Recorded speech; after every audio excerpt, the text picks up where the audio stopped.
Welcome back everyone. For today's video, we're gonna talk about the geometry of chess, 5 or 6 very practical tips to win the game, and excellent examples.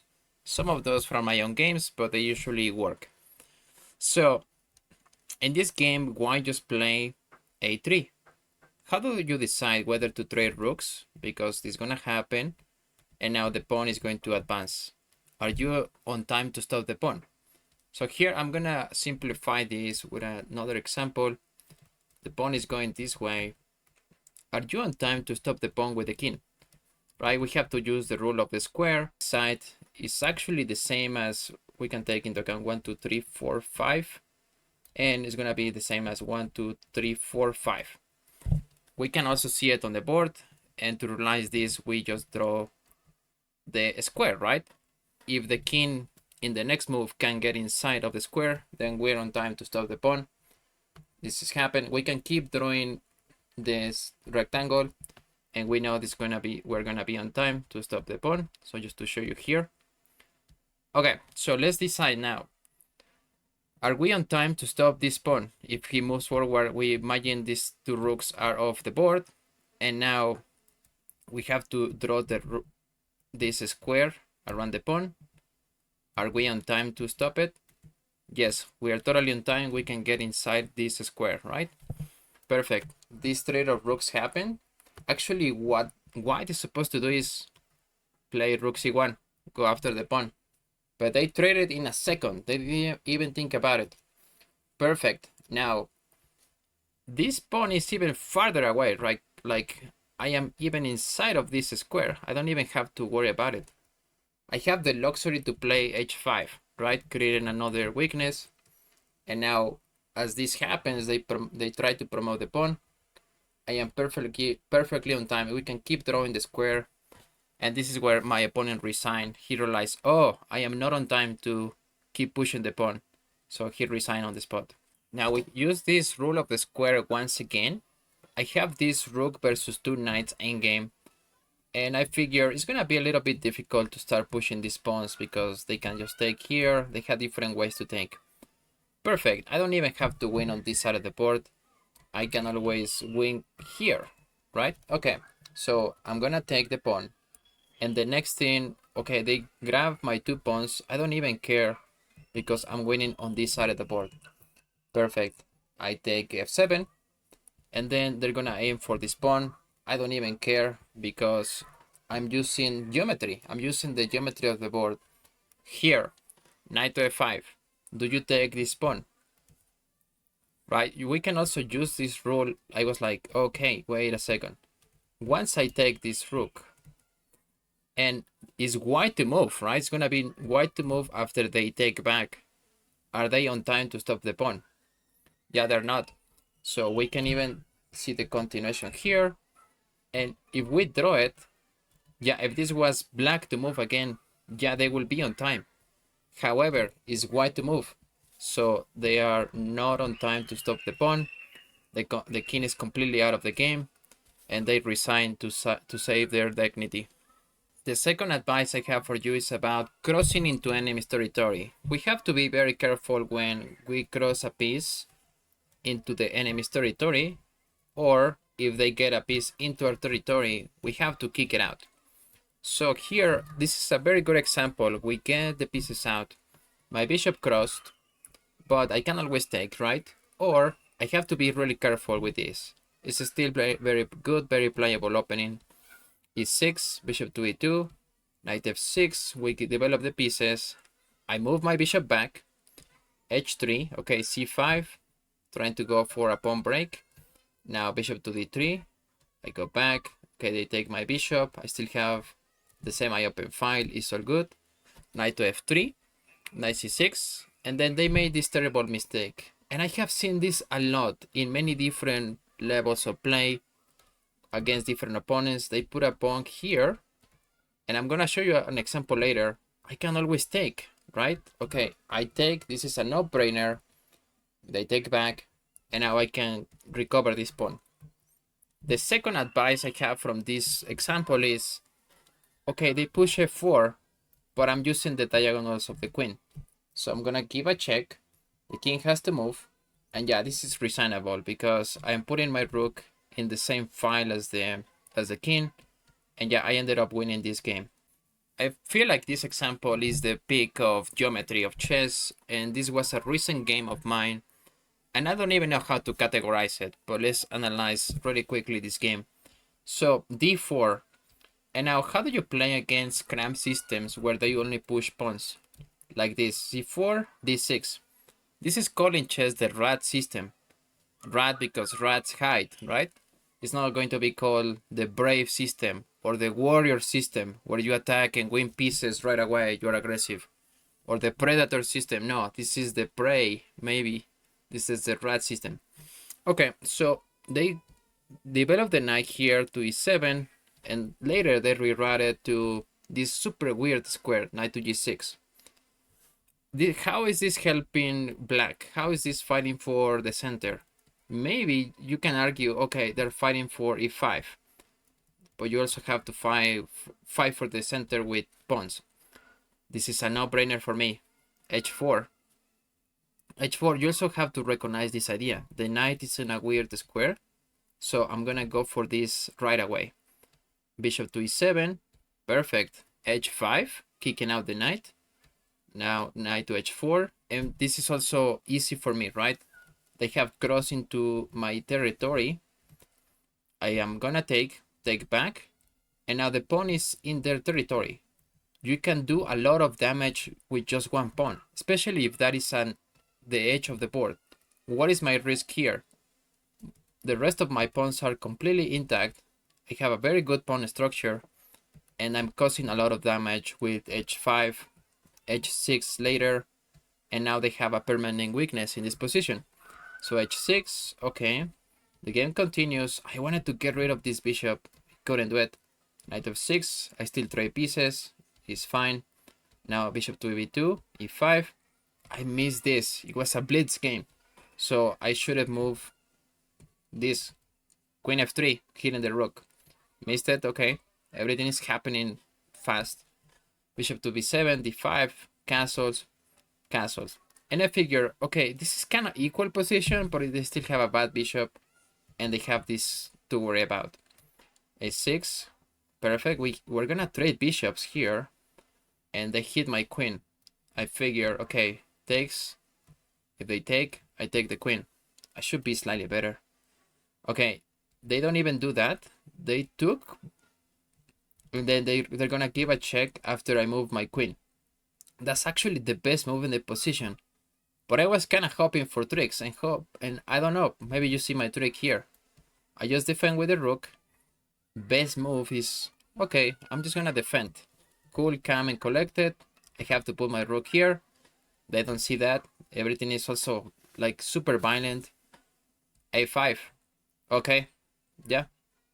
Checkmate, next move. Alright, as I promised, I wanted to show you another example where the opponent puts the knight on e5. Sometimes this is a good move, especially if you can carry this out with another pieces, right? You have some combination of your pieces, knight, queen, and everything is coming together. But this knight is alone. So how is this making any damage into black's territory? Perfect. We have in mind we have to get rid of this. But in this game, I'm gonna do something kind of annoying. I know I am a very annoying player. I go knight to e4. I'm gonna get an outpost just like he's doing. And my opponent, he doesn't like that. He goes knight to d2. Here I can always trade, takes, and play f6, for example. The knight has to go back. And they have to be careful, right? They cannot put it here, that hands the knight. But anyway, this doesn't happen in the game. Instead, I go back. Instead of taking, I just go back. Knight to the knight d to f3. I put the outpost here again. Rook to e1. He doesn't want to repeat moves. Bishop to d6. And now knight to d2. How do you punish this, right? Because now my knight here makes more sense, way more sense. My bishop is protecting, the pawn is protecting, and here we actually have a bit of tactics. Feel free to pause the video and find the best move in the position. So actually I'm pointing out to the bishop. Bishop takes is a clear move. Yeah, here, now once white takes, which is not the best move, they're supposed to get rid of the knight. Here my bishop is hanging. I have a desperado, takes, takes. You don't want to ruin your pawn structure, so you take back with the bishop. And again, we continue, but this is winning for black. Now, they take back. It's a human move. And it took me 1 second to move. I even went like, boom, bye. But this is still winning. This still keeps the advantage. It's not even the best move, right? I should have gone here. For obvious reasons, this is a better move. Because now it's like, okay, I have all kinds of discover, maybe even a smaller mate. Something in this position. And they have to move the queen. Okay, I can win the rook. Yeah, this is completely winning. But now, yeah, I wanted to show you this move. Putting a knight here for no reason. No, instead of this move now. Okay, my knight here makes more sense, right? Any good geometry video is gonna mention the control of the center. And we know that in many positions, both players are doing the same thing. But this is where your strategy and your ability comes into play. So here, white is doing slightly better because we have the knight on f5. Something that I would like to clarify about this is control of the center doesn't mean to occupy it with your minor pieces. You usually don't want to put the knight here, for example. Sometimes, yeah, when you have more space and you have less pieces, it cannot be kicked out. But in this position, we can occupy the center with pawns. Pawns are fine if we put them on these 4 squares. The knight is doing really great. And if we compare this bishop to this bishop, just mathematically, 3, 4, 5, 6, 7, and this bishop is covering 3, 4, 5, right? So we know this bishop is better and targeting the center towards protecting the pawns. Okay, what do you play in this position with white? Feel free to pause the video. So we can go for d4. Okay. And the best move in the position for black is to go back. In some lines we have a weird sacrifice here. It's not weird. We have seen this in our other videos where we can sack the knight, opening up the king.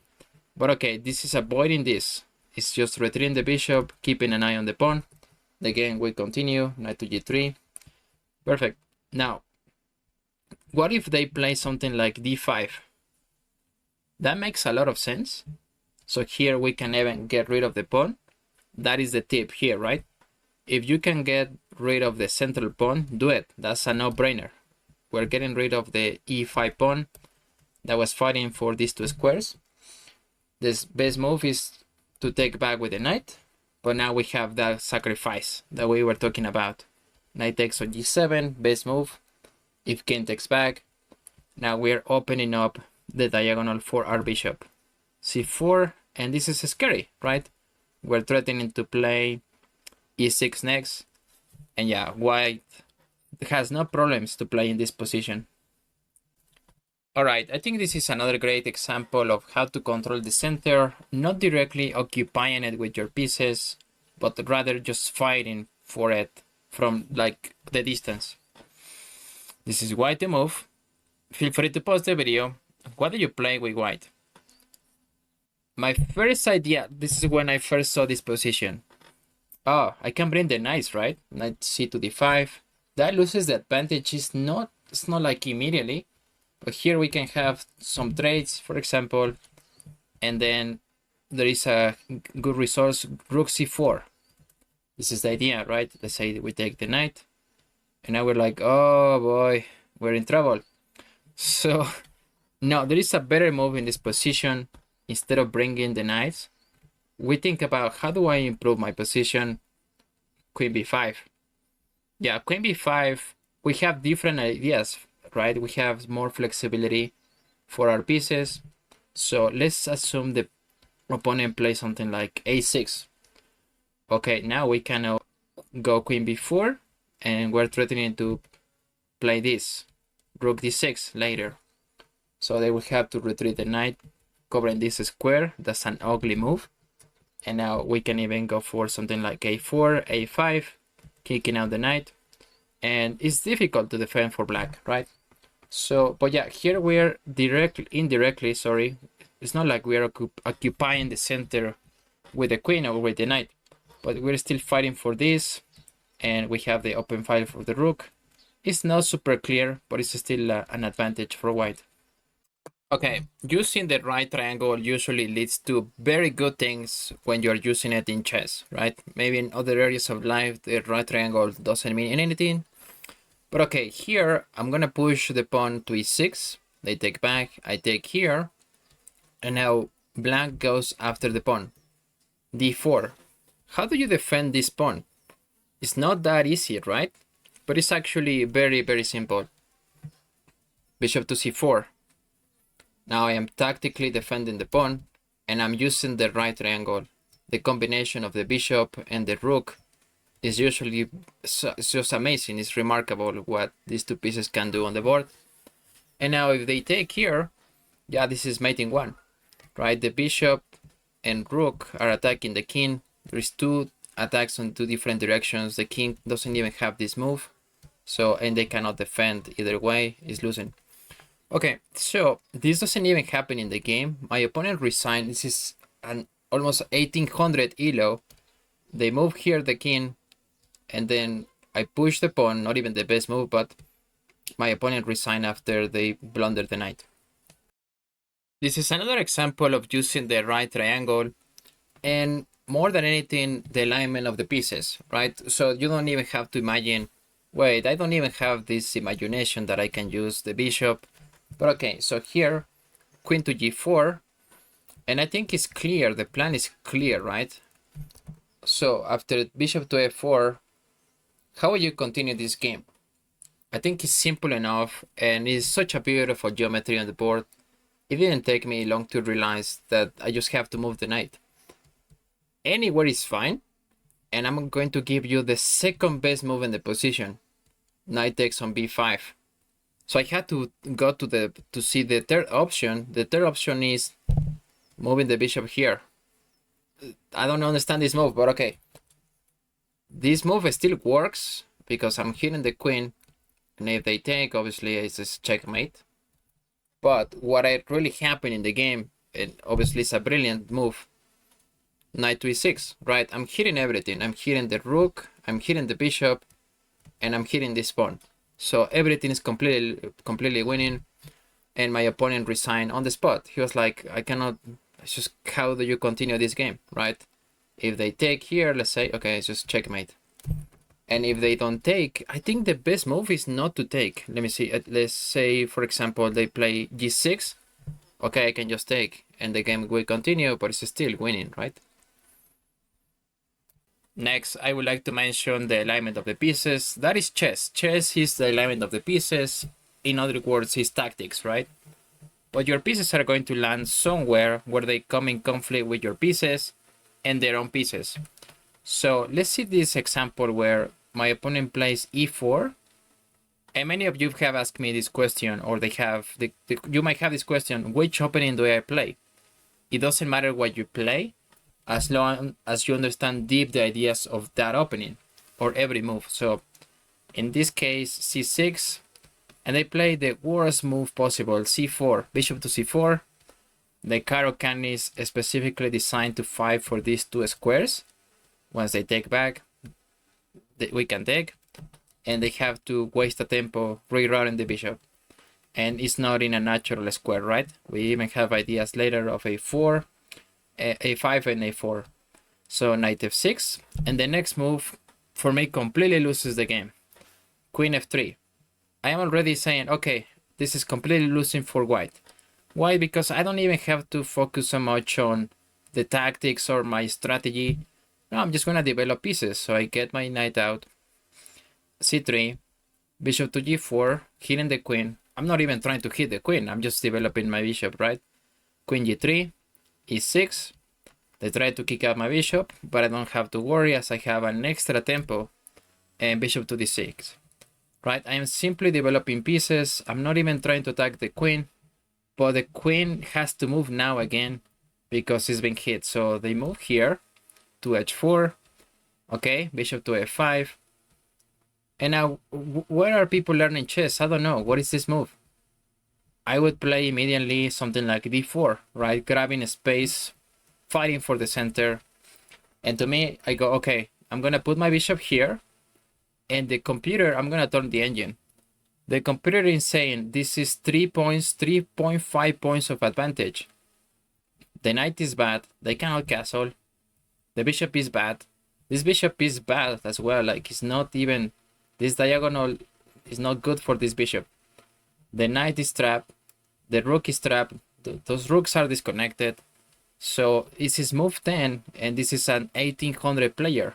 So what is this? What is this type of position?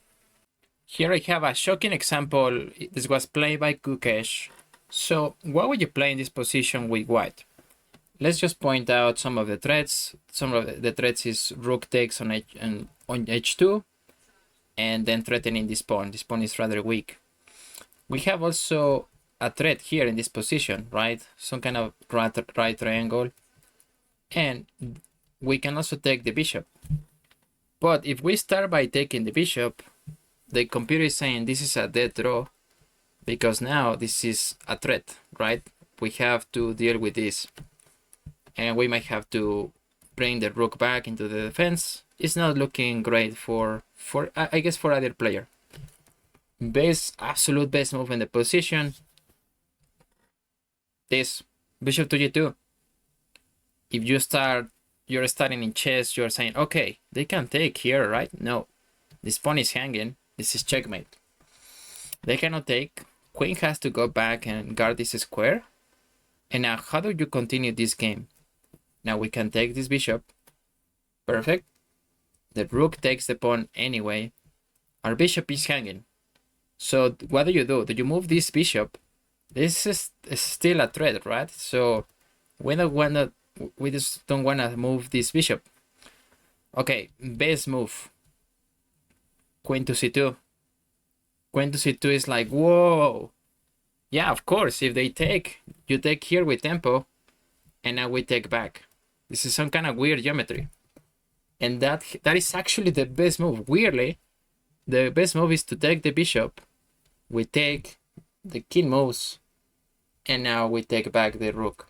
So the second best move in the position, I was looking for it, is to get rid of this knight. Is to basically sacrifice the knight. I don't know, hoping for some activity. We take back, or maybe we blunder the queen. I don't understand this move, but yeah, it's just all the same, right? We just keep an eye on the bishop here. Once the king moves, we can even take back. It's still winning for white. Okay guys, thanks for watching. Please comment, like, and subscribe. Check out my exclusive content for only $1. I have approximately 25-26 videos on that section, and I will see you in the next one. Take care.